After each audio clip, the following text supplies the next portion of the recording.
যুদ্ধের ক্ষত এখনো শুকায়নি, ধ্বংসস্তূপে পরিণত হয়েছে গুরুত্বপূর্ণ অবকাঠামো। আর ঠিক এই সময়ে নতুন এক কৌশল নিয়ে সামনে এসেছে মার্কিন যুক্তরাষ্ট্র, যাকে বলা হচ্ছে বাণিজ্যিক কূটনীতি। এর নেতৃত্বে রয়েছেন স্বয়ং মার্কিন প্রেসিডেন্ট ডোনাল্ড ট্রাম্প।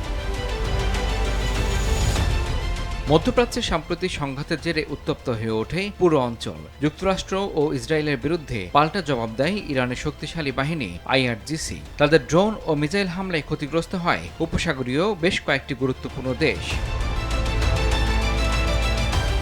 সবচেয়ে বেশি ক্ষতির মুখে পড়ে কুয়েত, কাতার, বাহরাইন এবং সংযুক্ত আরব আমিরাত। বিমানবন্দর, বিদ্যুৎ কেন্দ্র, পানি শোধনাগার সবই যেন এক মুহূর্তে বিপর্যস্ত। এমন পরিস্থিতিতে সামনে আসে নতুন এক বাস্তবতা, পুনর্গঠন। আর এখানেই সুযোগ দেখছে ওয়াশিংটন। প্রভাবশালী সংবাদ মাধ্যম মিডল ইস্ট আই জানিয়েছে, ট্রাম্প প্রশাসন এই ক্ষতিগ্রস্ত দেশগুলোকে চাপ দিচ্ছে যেন তারা পুনর্গঠনের কাজ দেয় মার্কিন কোম্পানিগুলোকে। আমেরিকা ফার্স্ট নীতির অংশ হিসেবেই এই উদ্যোগ নেওয়া হয়েছে বলে দাবি যুক্তরাষ্ট্রের কর্মকর্তাদের। অর্থাৎ যুদ্ধের ধ্বংসস্তূপ থেকে তৈরি হচ্ছে নতুন এক বিশাল বাজার, যা নিয়ন্ত্রণ নিতে চাইছে আমেরিকা। বিশ্লেষকদের মতে শুধু জ্বালানি খাতের অবকাঠামো পুনর্গঠনে খরচ হতে পারে প্রায় $4,000 কোটি। কুয়েতের আন্তর্জাতিক বিমানবন্দর, বাহরাইনের অ্যালুমিনিয়াম শিল্প, এমনকি প্রযুক্তি খাতে অ্যামাজনের ক্লাউড অপারেশনও রয়েছে এই তালিকায়।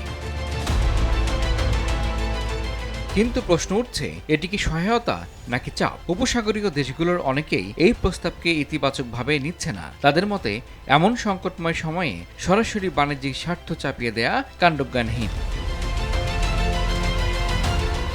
কারণ অঞ্চলটি এখনো অস্থির। পারস্য উপসাগরে যে কোনো সময় নতুন করে সংঘাত শুরু হতে পারে, এই আশঙ্কা এখনো কাটেনি। বিশেষ করে সংযুক্ত আরব আমিরাত, যারা যুদ্ধের সময় প্রায় 2000 ড্রোন ও ব্যালিস্টিক মিসাইল হামলা শিকার হয়েছিল, তারাই এখন পুনর্গঠনের চেয়ে নিরাপত্তাকে বেশি গুরুত্ব দিচ্ছে।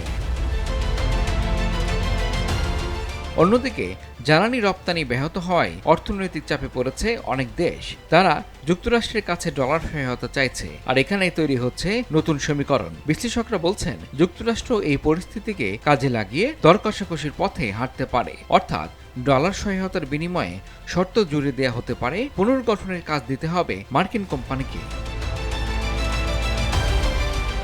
সমালোচকেরা বলছেন, এ যেন এক নতুন ধরনের কূটনীতি, যেখানে যুদ্ধ পরবর্তী পুনর্গঠনও পরিণত হচ্ছে ব্যবসার অংশে। ফলে মধ্যপ্রাচ্যে যুদ্ধ থেমেছে, কিন্তু শুরু হয়েছে অন্য এক লড়াই, অর্থনৈতিক প্রভাব বিস্তারের লড়াই। প্রশ্ন হলো, এই বাণিজ্যিক কূটনীতি কি পুনর্গঠনে সহায়তা করবে নাকি আরও গভীর করবে বৈশ্বিক বিভাজন? ইমরুল হাসান, RTV।